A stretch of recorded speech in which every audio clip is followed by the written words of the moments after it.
वसुदेव भगवान की जय। योग योगेश्वर महाप्रभु रामलाल जी, योग मार्तंड, विश्वेश्वर भगवान, हम सभी के प्राणाधार सतगुरु सदगुरुदेव स्वामी देवदास महाराज जी के पावन श्री चरण कमलों में साष्टांग दंडवत प्रणाम स्वीकार हो।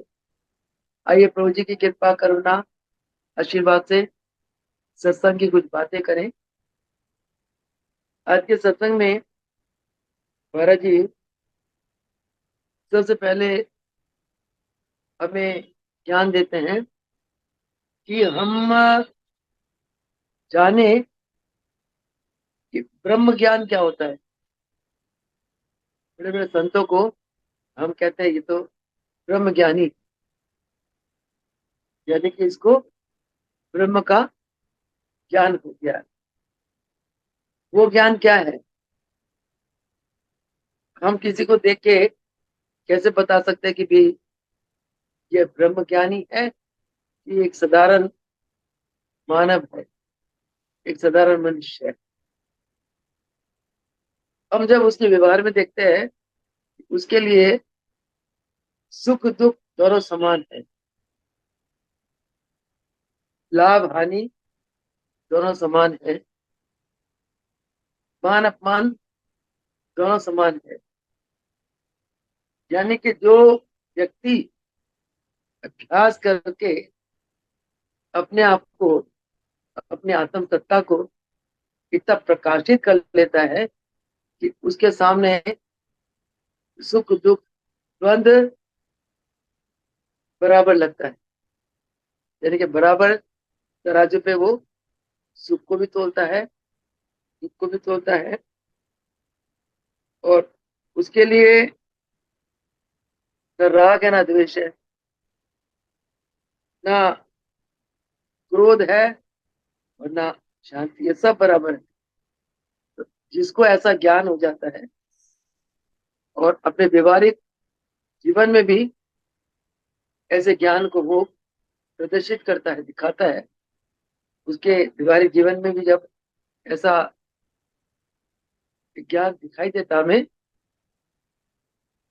तब हम जान जाते हैं कि ये व्यक्ति ब्रह्म ज्ञानी है।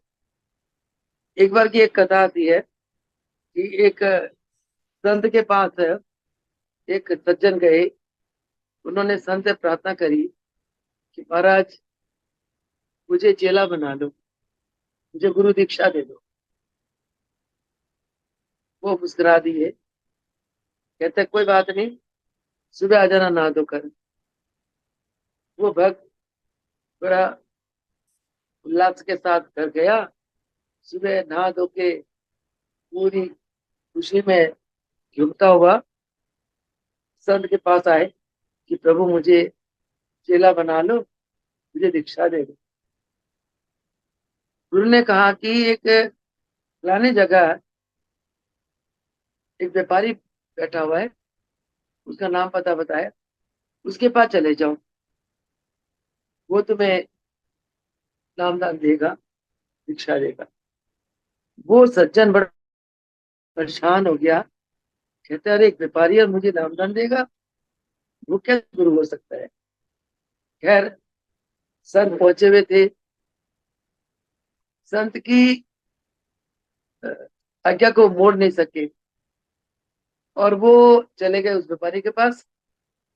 जाकर वो कहते कि बैठ गए, देखने लगे व्यापारी करते क्या है। कहते कैसे आए? कहते वैसे आया हूँ, बस आपसे मिलने आया, आपके दर्शन करने आया। बैठ गया। इतने में थोड़ी देर के बाद वो क्या देखता है, उसका नौकर है, भागा भागा आया व्यापारी के पास। महाराज जो पानी जहाज में जो 7 लाख हमारा माल था ना, वो जहाज डूब गया, वो माल सारा खत्म। क्या लगे? ठीक है, शांत बैठा रहा, अपने कार्य में और कार्यों में व्यस्त रहा। उसकी उस बातों से उसको कोई असर नहीं हुआ, उसे कोई रिएक्ट नहीं करा। जय शांत था पहले, शांत रहा। वो बंदा देखकर वह हैरान हो गया कि इसका 7 लाख का नुकसान हो गया, इसके कोई शिकंज नहीं है, कोई परेशानी नहीं है इसके अंदर, शांत जैसा था वैसे ही है, बैठा रहा। खैर कुछ घंटों के बाद एक और नौकर दौड़ के आया कि महाराज, वो जहाज जो है ना, वो हमारे जमाने में जहाज नहीं थी, वो कोई और जहाज थी, जो डूब गया वो कोई और जहाज था। हमारा सारा माल जो है ना सुरक्षित पहुंच गया है अपने स्थान पर। वो व्यक्ति फिर भी शांत, उसको कोई खुशी नहीं। जब नुकसान की खबर सुनाई, गमी नहीं, और सामान की सुरक्षितता का सामान खबर पहुंचाई, तो फिर भी उसको कोई खुशी नहीं। अच्छा, तो ये बात देखकर वो सज्जन बहुत हैरान हुए, चरणों में पड़ गए।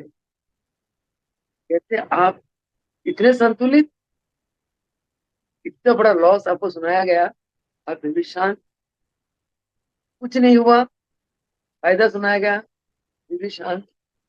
तो आप एक व्यापारी के रूप में असली योगी हैं, और आप असली ब्रह्म ज्ञानी हैं।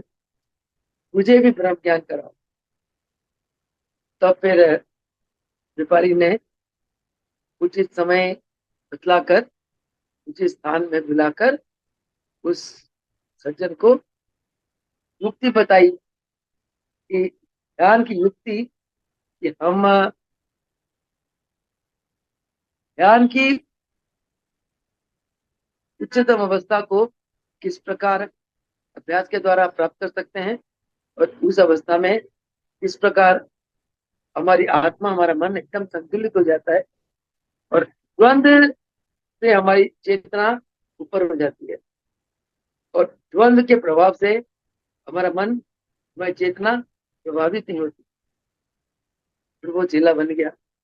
फिर वो सज्जन सबके पास आए, बहुत शुक्राना करने लगे कि महाराज, मैं तो बहुत भ्रमित था, पर आपने मुझे बहुत अच्छे स्थान पे भेज दिया। वो वाकई ब्रह्म ज्ञानी, वाकई महापुरुष है, ऊपर से दूसरा चोला। ऐसे हमारे महाराज महापुरुष योगेश्वर रामलाल जी, तीनों के मालिक, अनंत कलाओं के स्वामी, सिद्धों के स्वामी, और ईश्वरीय कलाओं के मालिक, सारी सिद्धि शक्तियां जिनके चरण में पड़ी रहती है, वो महापुरुष रामलाल जी ने एक साधारण ब्राह्मण के वेश में आए, अवतार लिया, और संसार में योग को फैलाया। छंद लोगों ने प्रभु जी की उस ईश्वर शक्ति को जाना, सबने नहीं जाना। उसी प्रकार उन्होंने मुलकराज प्रभु जी की उस अंतर के समर्पण, प्रेम, और अपने गुरु के प्रति ईश्वरीय भाव को देखते हुए उन पर कृपा करी। मुलकराज प्रभु जी को सबने नहीं पहचाना, उन्होंने भी अपने आप को छुपे छुपाए रखा। कहते हैं कि जो असली में संत होते हैं ना, दिखावा नहीं करते, उनको प्रभुता नहीं चाहिए, क्योंकि उनको प्रभु तो मिल गए। प्रभुता तो प्रभु की है, जब प्रभु मिल गए तो प्रभुता का क्या करना, क्यों चाहिए प्रभुता? अपनी बड़ाई, अपना मान, अपना सम्मान, अपनी प्रशंसा क्यों चाहिए? भगवान मिल गए, सात संसार के मालिक मिल गए, तो तब ये ऐसी अवस्था आती है। फिर मुलकराज प्रभु जी ने पूरी साधारण देश में रहे। फिर उन्होंने अपनी परम प्रिय शिष्य हमारे सतगुरु भगवान को उनकी गुरु के प्रति अगाध प्रेम, निष्ठा, समर्पण भाव को देकर उन्हें भी वो सिद्धि शक्तियां दी, सब जागृत करा दी। महाराज जी के अंदर वही ईश्वरीय कलाई रही जो माँ रामलाल जी और मुलकराज जी के पास थी, पर महाराज जी ने प्रदर्शित नहीं किया। 28 वर्ष इस शरीर को उनके चरणों की सेवा का मौका मिला। मैंने देखा कि हर हाल में, हर काल में, हर अवस्था में महाराज जी एकदम संतुलित रहते। जो संकल्प कर लिया संसार की कोई ताकत उनके संकल्प को हिला नहीं सकती। जिसपे दृष्टि डाल दी उसके बारे न्यारे हो गए। पूरन क्या था? पूरन बचपन से जो करनाल आश्रम में सेवा करता है, बचपन से हार्ट का पेशेंट था। दिल में उसके दो छेद थे, गंदा खून और साफ खून, यानी कि नीला खून, लाल खून उसके हार्ट में मिक्सिंग होती रहती। मेडिकल साइंस में ऐसा व्यक्ति बच नहीं सकता। बचपन से बहुत परेशानी में गुजरा, हाफता था, चलता था। तो 1997 में करनाल में आया और प्रार्थना करने लगा कि मैंने आश्रम में रहकर अपना इलाज कराना है। महाराज जी दिल्ली में थे, मैंने आज्ञा ली, महाराज जी ने आज्ञा दे दी। फिर आशीर्वाद दिया कि इनको साधना कराओ। 2-3 दिन बाद महाराज जी आए। महाराज जी की केवल पूरन के ऊपर दृष्टि पड़ी। दृष्टि पड़ते ही उसका जो श्वास करता था वो शांत हो गया। धीरे धीरे धीरे करके पूरन बिल्कुल ठीक हो गया। और आज इतनी सेवा करता है, इतनी दुखियों की सेवा करता है। कोई भी मेरे पास आश्रम में घुटने दर्द, कमर दर्द, डिस्क, सर्वाइकल, गरन कोडी, पेट दर्द, जैसा भी प्रॉब्लम लेके आता है, sciatica पेन, जोड़ों का दर्द, गठिया, कैसे प्रॉब्लम लेके आता है, मैंने कहना है पूरा इसको ये करा दे, ये करा दे। श्रद्धा से कराता है, बंदा बिल्कुल ठीक हो जाता है। आजकल एक पुलिस ऑफिसर आ रहा है, वो कम से कम 7-8 साल से उसको sciatica पेन। हाँ, बहुत इलाज कराया, बहुत डॉक्टर के पास गया, बहुत दवाइयाँ खाई, कोई फर्क नहीं। यहाँ आया, मैंने कहा आप आओ यहाँ आना शुरू करो। तो एक कल से आज छठा सातवां सीटिंग थी उसकी, 5वें मेरी क्लास खत्म होती उसके बाद आता है वो, तुरंत करा रहा है उसको। आज कहता कि मुझे माता जी काफी फर्क है। कराने वाला कौन है? पूरन, जो खुद बीमारी लेके आया था, जो अपनी इलाज के लिए आया था। ऐसे करके एक बच्चा, उसकी एक टांग छोटी है, लगड़ा के चलता था वो, मुश्किल से 8-9 साल का बच्चा है। बताओ वो क्या करेगा, क्या योग करेगा, क्या नीति करेगा। वो आज हफ्ता 10 दिन से कर रहा है, उसको बहुत फर्क है। एक छोटा सा बच्चा आता है 2-2.5 साल का, बिल्कुल हाथ पैर मुड़े हुए, गर्दन लुढ़का हुआ है, ऐसी अवस्था में आया था वो। और आज वो तुरंत उसको करा रहा है। और आज वो बच्चा ऐसे बैठ सकता है, गर्दन सीधी करके बैठता है और थोड़ा सा खड़ा भी हो जाता है। उसकी माँ कहती काफी फर्क है बच्चे को। तो बताओ, जो रोग लेके आता है, महाराज जी इतनी शक्ति के मालिक है, इनकी दृष्टि में इतनी शक्ति है, उनके संकल्प में इतनी शक्ति है कि बंदे को, रोगी को डॉक्टर बना देते, रोगी को आचार्य बना देते। तो ऐसी ईश्वर शक्ति के मालिक महाराज जी ने अपने आप को इतना सरल रखा, इतना साधारण रखा, इतनी, मतलब आज मैं देखती हूँ जिनके ऊपर महाराज जी की जरा से भी दृष्टि पड़ गई, आज गुब्बारे न्यारे हुए पड़े। हर प्रकार की कृपा वजह से आज बाजी फरमाया था, कहते जब हम अलग अगले में चले जाएंगे ना, तब तुम हमारी ईश्वरीय शक्तियों का अभ्यास करोगे। आज वही लगता है, साक्षात ब्रह्म ब्रह्म भगवान हमारे बीच रहे, बिल्कुल साधारण बन के रहे। और आज हमने उनको खो दिया। शरीर रूप से नहीं है, परंतु भाई ने फरमाया था कि मैं जब तक हूँ खुले हाथों बांट रहा हूँ, जितना लूटना है लूट लो। परंतु मेरे जाने के बाद इन्हीं कृपाओं को प्राप्त करने के लिए तुम लोगों को बहुत अभ्यास करना पड़ेगा। और वही देखते हैं, जब भाई के चरणों में तुम लोग अभ्यास करने का समय नहीं होता था, सेवा सेवा सेवा, हर वक्त ईश्वर अनुभूतियां। आज उस अनुभूति को प्राप्त करने के लिए हमें अभ्यास करना पड़ता है। जितना अभ्यास करती हूँ उतना ही उनकी समीपता महसूस होता है। वही बात है। तो ऐसे अवतारी पुरुष आते हैं और आकर अपने आदर्शमय जीवन को हमारे सामने रख के दिखाते हैं कि किस प्रकार तुमने जीवन को संतुलित रखना है। जैसे आज बहुत दुख की बात हुई, सुशील जी की धर्मपत्नी अरुण प्रभु जी के दिव्य अविनाशी गोद में समा गई। तो जब मुझे पता चला, देखा तो 3:30 3:45 वो रमलीन हुई। 3:15 मुझे मैसेज आया। उसी समय मैंने सुशील को फोन करा। एकदम फोन से मैं सुशील जयपुर जी की बहन जी अरुण चली गई। लेकिन हंसने लग गई। देखा अच्छा कर दिया विदा। कहते हैं हाँ बहन जी, 1 साल से बेचारी परेशान हो गई थी। जब विजयवाड़ा में तबीयत खराब हुई थी, उसके बाद ये उठी ही नहीं। तो कोई नहीं, उसकी मुक्ति मिल गई और कष्ट कष्ट से मुक्त होकर प्रभु जी के चरण में चली गई। बताओ, एक पति जिसने इतने साल निभाए उसके साथ, और जिस पत्नी ने इनकी इतनी सेवा करी, जिनको साथ लेकर इन्होंने पूरे मिशन में सुशील जी ने इतनी सेवा करी, आज भी कर रहे हैं, वो ऐसे शब्द कह रहे थे। मतलब है ना, मन का संतुलन। एक चीज पा लिया तो ठीक है, चला गया तो ठीक है, कोई बात नहीं। सेवा में मैं देखती थी, कोई चीज अगर ऊपर नीचे हो जाए, सुशील जी अपने बैलेंस नहीं खोते थे, संतुलित रहते। इसका मतलब योगी, योगी जो है ना, वो द्वंद से ऊपर होते हैं, उनको धन छूता नहीं है, संतुलित रहते हैं। और ऐसे लोग जिनका चेतना चेतना पूरे संतुलन में है, ऐसे को ब्रह्म ज्ञानी कहते हैं। तो हमारे रामलाल जी, कृष्ण भगवान, गिरिधर भगवान ब्रह्म ज्ञानी, यानी कि इनको ब्रह्म का ज्ञान हो जाता है। ब्रह्म तो स्थिर है, ब्रह्म में चंचलता नहीं रहती। और ब्रह्म में प्रकृति में कितने चंचलता आती, उतार चढ़ाव आता है, पर फिर भी ब्रह्म वैसा वैसा रहता है। तो यानी कि जो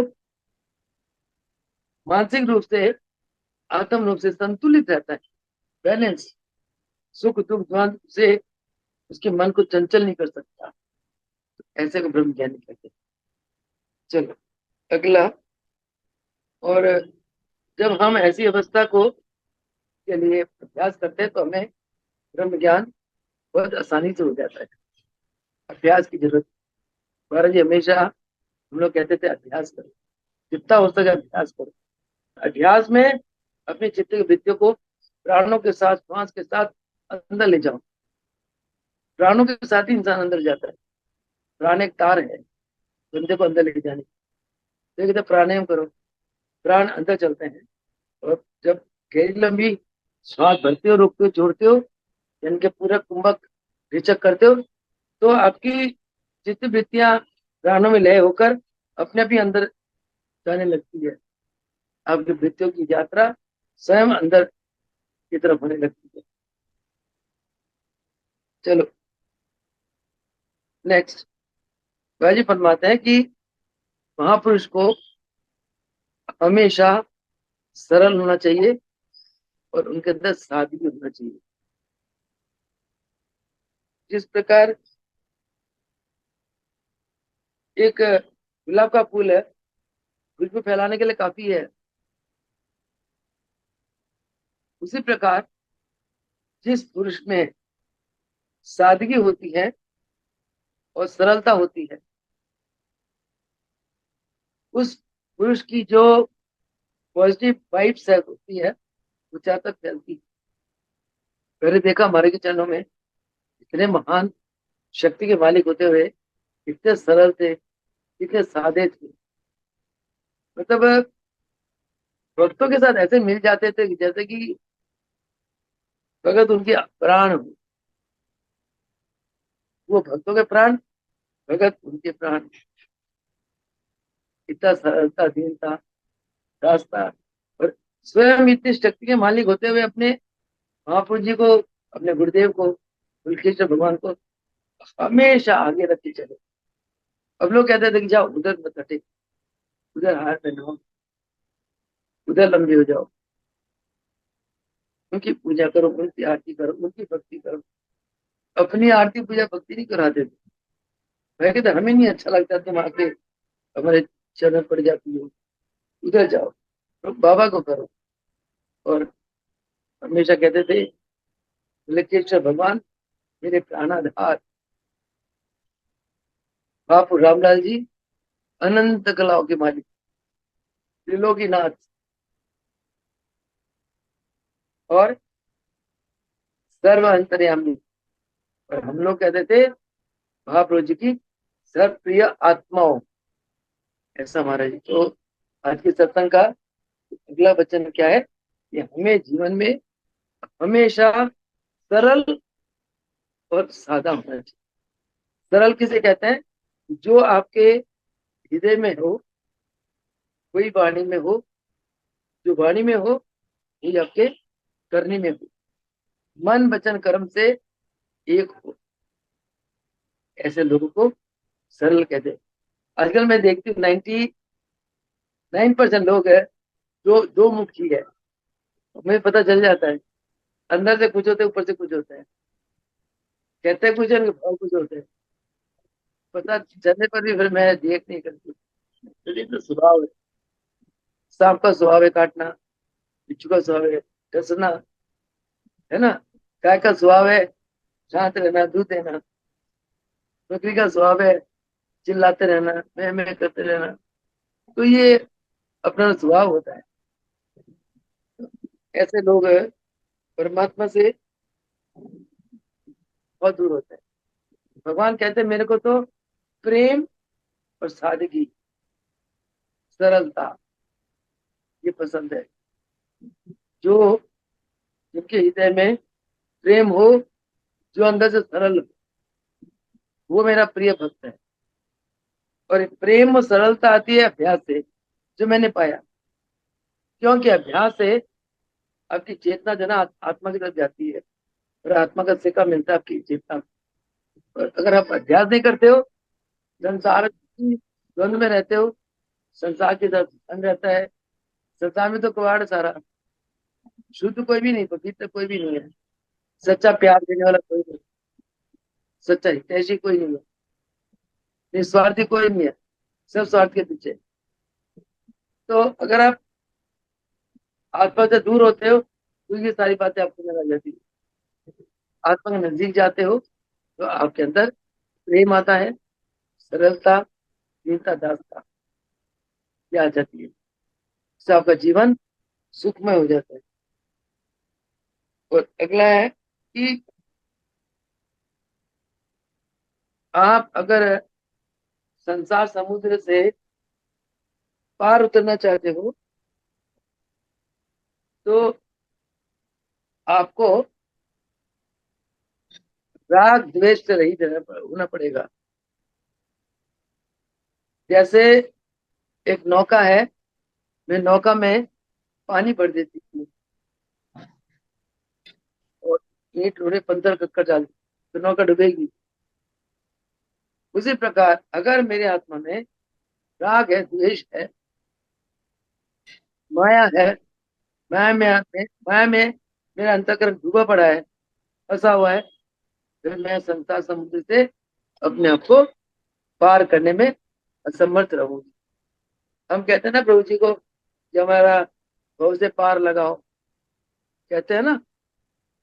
महाराज जी ऐसे थोड़ी लगा देंगे। महाराज जी क्या कहते हैं कि अभ्यास करो, योग करो, साधना करो, तुम्हारा अंतःकरण शुद्ध हो जाएगा, मैं अपने ही पार लगा दूंगा।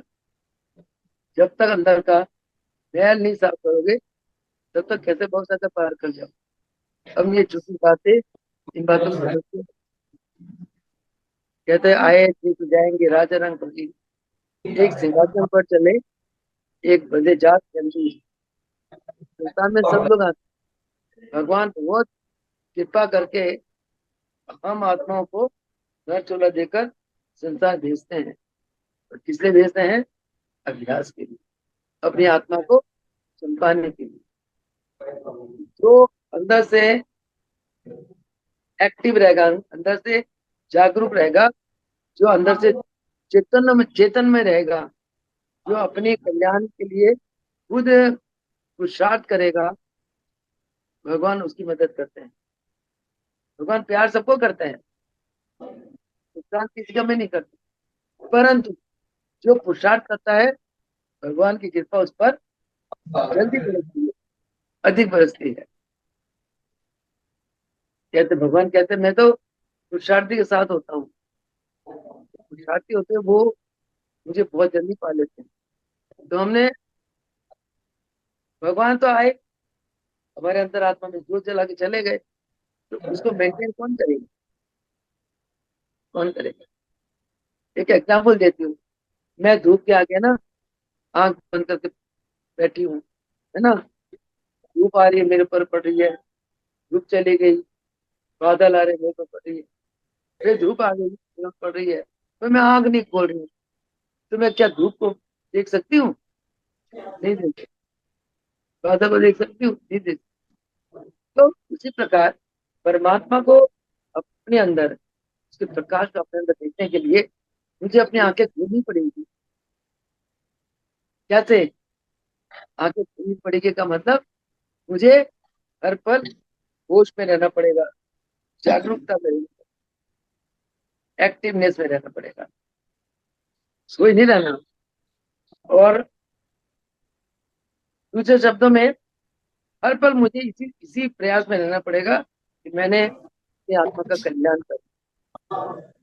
अगर मैं अपने आत्मा के कल्याण के लिए नहीं चिंतन करूंगी, खाया पिया सो लिया काम कर लिया बस, ये जिंदगी है, ज्यादा मैं सोई नहीं हूँ। सोया हुआ वो है जो अपनी आत्मा के कल्याण के लिए प्रयास नहीं करता। जागा हुआ कौन है?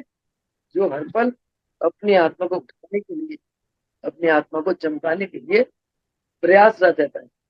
संसार चलता है, जब पेट दिया भगवान है, खाना है हमको, खाना पैसा चाहिए, कमाई भी करना है, सब कुछ करना है। ये सब कुछ करते हुए जो अपनी आत्मा कल्याण के लिए अभ्यास करता है, वो अपनी आत्मा का सबसे ज्यादा हितैषी है।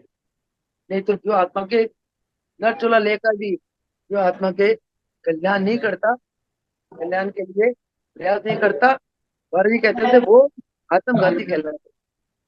उसने अपनी आत्मा का आघात पहुंचाया आत्मा। इसलिए आत्मा परमात्मा का अंश है, इसको आघात पहुंचाना हमारा धर्म नहीं है, कर्तव्य नहीं है। हमने इस आत्मा को ऊपर उठाना, चमकाना है, प्रकाशित करना है। उसके लिए सदगुरु के चरणों में समर्पित होकर, उनसे आशीर्वाद लेकर हम दिन रात अभ्यास करें जितना हो सके।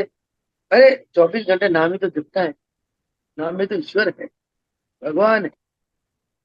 नाम जपने में क्या दिक्कत लगती है? श्वास चलता है, नाम जपने के वजह हम दूसरी बातों को सोचते रहते हैं, इन्हें काम करके किसी को भूल जाते हैं मन से। क्यों भाई? नाम जपो, नाम जपोगे तो ईश्वर से जुड़ोगे, और ईश्वर से जुड़ोगे तो तुम्हारा बेड़ा पार हो जाएगा। और जो डूबा हुआ है, उससे जुड़ोगे तो तुम्हें तुम्हें लेके ये डूबेगा।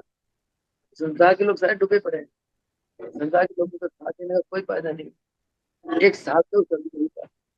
जो खुद भी मुक्त है तो इनके साथ जुड़ोगे, आपको भी मुक्त कराएंगे। खुद भी भरोसा करके किनारे चलते हैं, बीच में नहीं डूबते, पैर ही नहीं रखते नीचे। वो तुम्हें रस्सा फेंक भरोसा कर से किनारे पे पार उतार देंगे। पर हम उसके लिए होश करें और जागरूक रहें। इन्हीं शब्दों के साथ आज के सत्संग को समाप्त करते हैं। टाइम बहुत हो गया। वो सतगुरुदेव भगवान की जय। वो योगेश्वर महापुर रामलाल केशव भगवान, सतगुरुदेव भगवान जी की जय। जी तो लक्ष्मी आई बंद में आई। बोल मेरे दयालु भगवान की जय जय जय।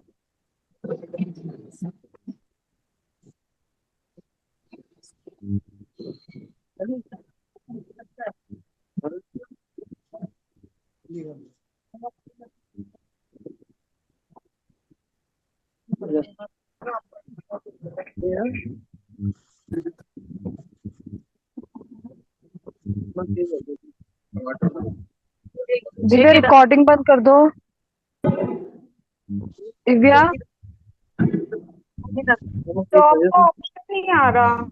कम कैसे करेंगे?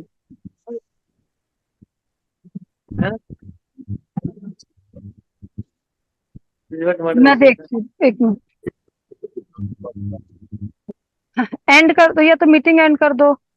कर दिया दीदी मैंने, यहाँ से स्टॉप, पर पता नहीं क्यों नहीं, मैं एंड कर रही हूँ हाँ प्रणाम मीटिंग एंड आशिमा। कर, आप मीटिंग एंड कर दो।